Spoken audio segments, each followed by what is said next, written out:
Sì, sì, bella vittoria.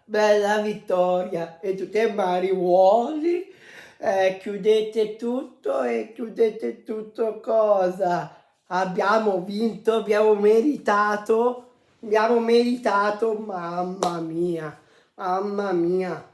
E poi, no, prima di dire quello che devo dire nel Napoli, vorrei dire anche una cosa.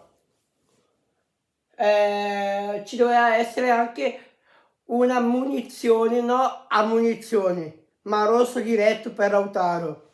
Un po' di rispetto per Antonio Conte. Così, farlo farlo a te stesso.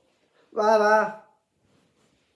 Ora adesso veniamo in noi. Abbiamo fatto una grande partita, una bella partita e una bella prova. Va buon così e pensiamo alla prossima.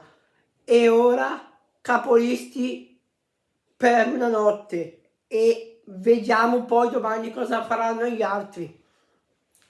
Che poi stasera sta giocando anche l'Atalanta, ok. Però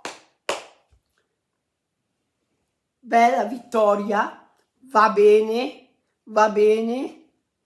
e volevo vedere questo. Io volevo vedere dall'inizio alla fine, belli, mamma mia, abbiamo dominato,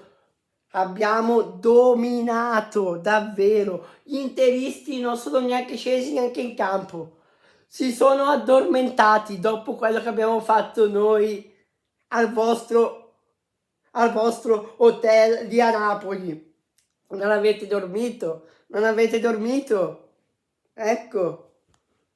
E quindi, bella vittoria, abbiamo vinto e dobbiamo difendere questo, Grandi, grandi, grandi, sì! Mariuoli, ma che mariuoli, ma... Dico una cosa per gli interisti, andate a cuccà e dormite bene che avete anche perso, andate a cuccà, andate.